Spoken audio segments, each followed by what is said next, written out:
Hello friends, welcome to विज्ञान तक। Friends, यह कक्षा 11 के जीव विज्ञान का क्लास चल रहा है। अध्याय नंबर है 18 और अध्याय का नाम है शरीर, द्रव्य तथा परिसंचरण। फ्रेंड्स, मैंने इस चैप्टर का एक वीडियो, साथ ही मैंने क्लास 11 का लेसन 1 से लेकर लेसन 17 तक का वीडियो बना दिया है। अगर आपने वो सभी वीडियो नहीं देखे हैं तो ऊपर आपको यहाँ आई बटन पे या फिर नीचे डिस्क्रिप्शन में लिंक मिल जाएगा, वहां से जाकर के आप उन वीडियोज को देख सकते हैं ताकि आपकी तैयारी बेहतर हो सके। आज हम लोग जानने वाले हैं रक्त समूह यानी ब्लड ग्रुप के बारे में। ठीक है, तो चलिए शुरू करते हैं। जैसा कि आप जानते हैं, मनुष्य का रक्त एक जैसा दिखते हुए भी कुछ अर्थों में भिन्न होता है। रक्त का कई तरीके से समूहीकरण किया जा सकता है, मतलब कई तरह से इसको हम लोग ग्रुप में बांट सकते हैं। इसमें से दो मुख्य समूह ABO तथा RH का उपयोग पूरे विश्व में किया जाता है। ठीक है, आपने भी देखा होगा कैसे ब्लड ग्रुप A होता है या A पॉजिटिव होता है, A नेगेटिव होता है। ऐसे ही B पॉजिटिव, B नेगेटिव आपने देखा होगा, O positive, O negative, A positive, A negative. तो ये दो तरह से समूहीकृत करते हैं। एक देखते हैं कि A है कि B है, A है, B है, O है या AB है। फिर देखते हैं कि वो प्लस है कि माइनस है, यानी दो तरह से। जो RH है वो हमें बताता है कि पॉजिटिव होगा या नेगेटिव होगा। ठीक है, एक RH फैक्टर होता है, आगे जानते हैं उसके बारे में। ठीक है, और बाकी होता है ग्रुप। अब वो देखिए कैसे निर्धारित होता है ग्रुप, इसके बारे में जानते हैं। ठीक है, पढ़ते हैं। ABO समूह। ABO समूह मुख्यतः लाल रुधिर कणिकाओं की सतह पर दो प्रतिजन, जिसे एंटीजन भी कहते हैं, की उपस्थिति या अनुपस्थिति पर निर्भर करता है। ये एंटीजन A और B है। तो देखिए उस पर क्या होता है, एंटीजन A होता है और एंटीजन B होता है। इसी आधार पर ब्लड ग्रुप निर्धारित होता है। यदि लाल रक्त कणिकाओं पर एंटीजन A है, ठीक है, तो ब्लड ग्रुप A होगा। यदि वहां पे एंटीजन B है तो ब्लड ग्रुप B होगा। देखिए, लाल रक्त कणिकाओं पे अगर एंटीजन A है तो ब्लड ग्रुप क्या होगा, A। अगर B है तो B होगा। यदि A और B दोनों हैं तो ब्लड ग्रुप AB होगा। और अगर न A है न B है, कोई नहीं है, तो ब्लड ग्रुप O होता है। और वैसे ही RH फैक्टर होता है। अगर RH फैक्टर है, इसे सबसे पहले रिसर्च नामक बंदर में देखा गया था। अगर RH फैक्टर है तो पॉजिटिव होगा और नहीं है तो नेगेटिव होगा। यानी मान लीजिए लाल रक्त कणिकाओं पर एंटीजन A है और RH फैक्टर भी है तो ब्लड ग्रुप हो जाएगा A पॉजिटिव। लेकिन अगर ये एंटीजन A तो है लेकिन RH फैक्टर नहीं है तो हो जाएगा A नेगेटिव। ऐसे ही आगे होगा, अगर एंटीजन B है और RH फैक्टर भी है तो B पॉजिटिव, और एंटीजन B है, RH फैक्टर नहीं है तो B नेगेटिव। दोनों है तो A B, और कोई नहीं है तो O होता है। ठीक है, कोई नहीं का मतलब जीरो, लेकिन अमेरिका में जनरली जीरो और ओ समान दिखता है, एक से तरह के ही यूज करते हैं, तो वो जीरो को ओ वहां से शुरुआत हुआ कि जीरो को ओ लिखना है। ठीक है, अब आगे बढ़ते हैं। इसी प्रकार विभिन्न व्यक्तियों में दो प्रकार के प्रकृति यानी प्रतिरक्षी, जिसे एंटीबॉडी कहते हैं, मिलते हैं। एंटीबॉडी क्या करती है, प्रतिजनों से लड़ती है। प्रतिरक्षी वे प्रोटीन पदार्थ हैं जो प्रतिजन के विरुद्ध पैदा होते हैं। चार रक्त समूह A, B, AB और O में प्रतिजन तथा प्रतिरक्षी की स्थिति को देखते हैं तालिका इतना में। तो यहाँ चलिए तालिका में देखते हैं। यहाँ नीचे देखिए, यहाँ पे रक्त समूह है यानी ब्लड ग्रुप। अगर ब्लड ग्रुप A है तो उनमें प्रतिजन कौन सा होगा, A होगा, लेकिन एंटीबॉडी कौन सा होगा, B। ये स्मॉल से लिखा जाता है। ठीक है, एंटीबॉडी को स्मॉल से लिखते हैं। ये A भी हो, यहाँ पे सब कैपिटल में दे दिया, तो आप स्मॉल से लिखिएगा। ठीक है, तो देखिए ये याद रखिएगा, जो ब्लड ग्रुप होता है वही एंटीजन या प्रतिजन होता है। तो ब्लड ग्रुप A है तो प्रतिजन क्या होगा, A होगा। लेकिन एंटीबॉडी उसका उल्टा होता है। अब एंटीबॉडी क्या होगा, तो B होगा। ठीक है, और ये रक्तदाता समूह हो जाएगा A और B। दूसरा देखिए, यदि रक्त समूह B है तो एंटीजन बी होगा लेकिन एंटीबॉडी इसका उल्टा वाला ए होगा, ठीक है। और ये रक्तदाता इसका कौन कौन हो सकता है, बी और ओ।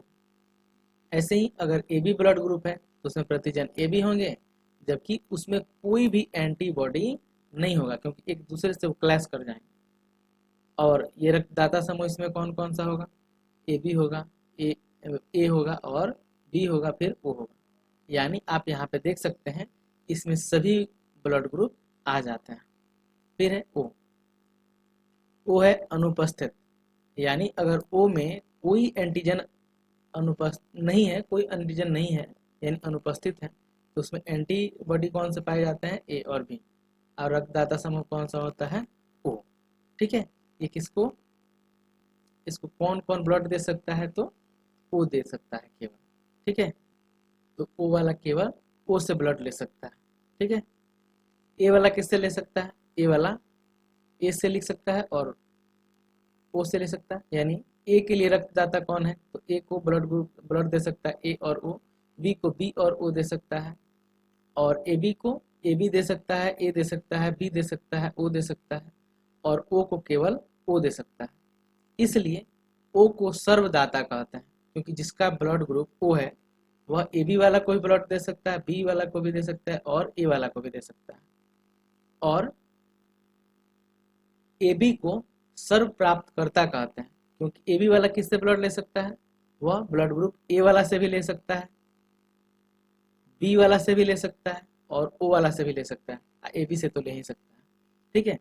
तो ओ जो ब्लड ग्रुप ओ होता है उसको कहते हैं सर्वदाता, और जो ए बी होता है उसे कहते हैं सर्व प्राप्त करता, ठीक है। वहां तक हमने देख लिया था, ठीक है।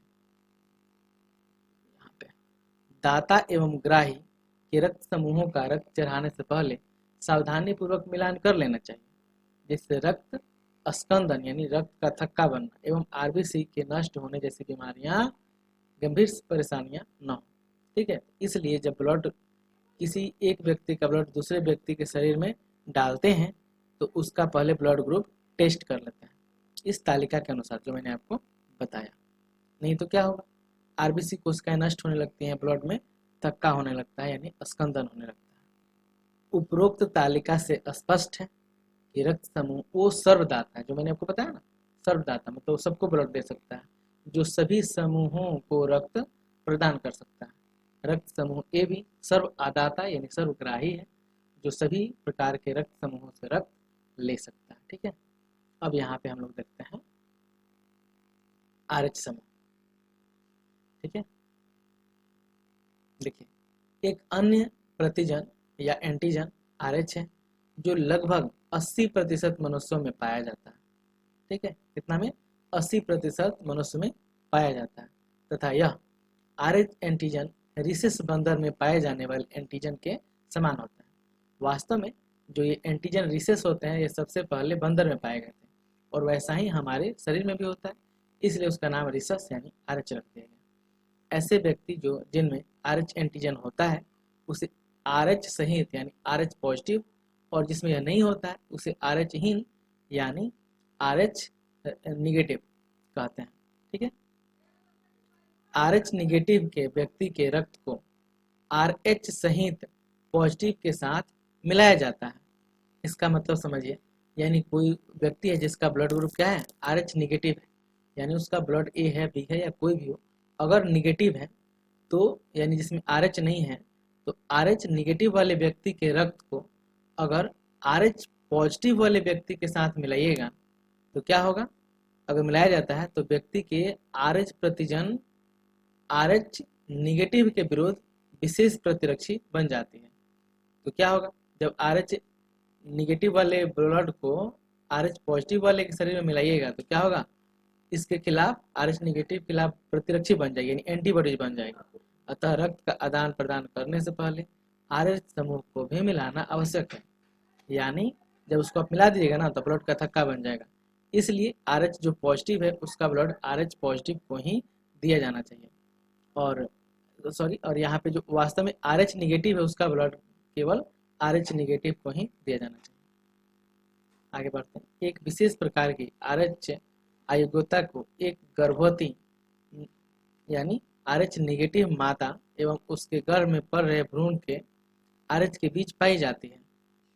ठीक है, अब इस चीज को समझिए, थोड़ा ध्यान से समझिएगा। मान लीजिए कि एक गर्भवती महिला है जिसका ब्लड ग्रुप है निगेटिव, और उसके भ्रूण में एक शिशु पल रहा है जिसका ब्लड ग्रुप है पॉजिटिव। ठीक है, क्योंकि ब्लड निगेटिव होगा या पॉजिटिव होगा ये तो उसी समय निर्धारित हो जाता है जब निषेचन होता है। ठीक है, तो मादा क्या है निगेटिव और शिशु क्या है पॉजिटिव। अब क्या होता है जब गर्भ में फैल रहा है, तो आगे देखिए पढ़ते हैं, उसके बाद आपको समझाते हैं। अपरा द्वारा पृथक रहने के कारण भ्रूण का एंटीजन सगभरता में मादा के RH निगेटिव को प्रभावित नहीं कर पाता, लेकिन फिर भी पहले प्रसव के समय मादा के RH निगेटिव में रक्त में शिशु के RH पॉजिटिव के संपर्क में आने की संभावना रहती है। यहाँ तक अब इसको थोड़ा समझिए, क्या है कि मादा क्या है, तो यहाँ मैं इधर कर लेता हूँ, इधर देखते हैं। मादा है क्या, मादा है निगेटिव, ये क्या है मादा है निगेटिव, इसका ब्लड ग्रुप क्या है निगेटिव है। लेकिन इसके भ्रूण में क्या पल रहा है, जो शिशु पल रहा है उसका ब्लड ग्रुप है पॉजिटिव। तो क्या होता है जब पहली सगभरता होती है, पहला बार बच्चे का जन्म होता है, तो ये अपरा से जुड़ा रहता है, बच्चा मादा के अपरा से जुड़ा रहता है, यानी प्लेसेंटा जिसे कहते हैं, जिसे फिर नाल कहते हैं।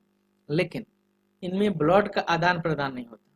लेकिन जब पहला बच्चा होता है पहली बार, तो पहले बच्चे के समय में ये संभव हो जाता है कि बच्चे का कुछ ब्लड निकल करके मादा के शरीर में चला जाए।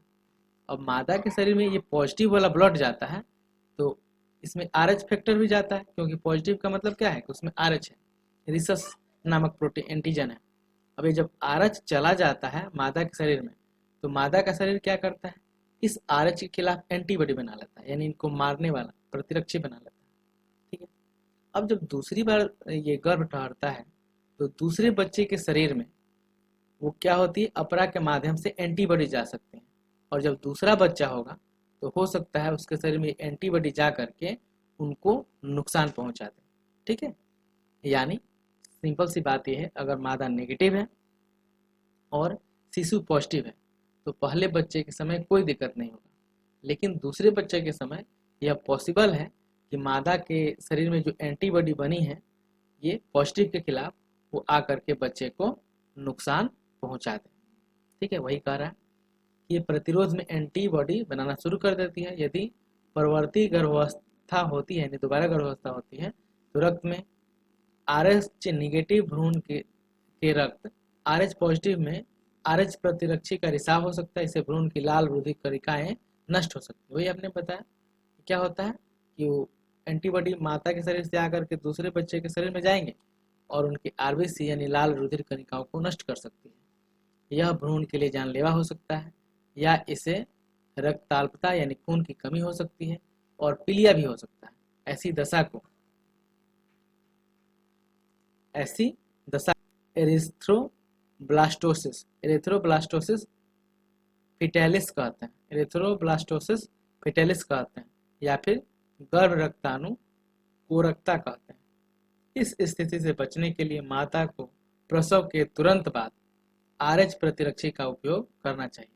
तो ये दवा तो ले सकते हैं, लेकिन इसके कुछ दुष्परिणाम भी होते हैं।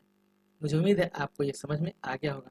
अगले वीडियो में हम लोग जानेंगे रक्त का स्कंदन यानी रक्त जमाव के बारे में। यह वीडियो आपको कैसा लगा है कमेंट करके जरूर बताइएगा। अगर अच्छा लगा है तो लाइक कीजिएगा, अपने फ्रेंड्स के साथ शेयर कीजिएगा। कोई शिकायत या सुझाव हो उसे भी कमेंट बॉक्स में लिख सकते हैं। यह वीडियो देखने के लिए आपका बहुत बहुत धन्यवाद। बाय।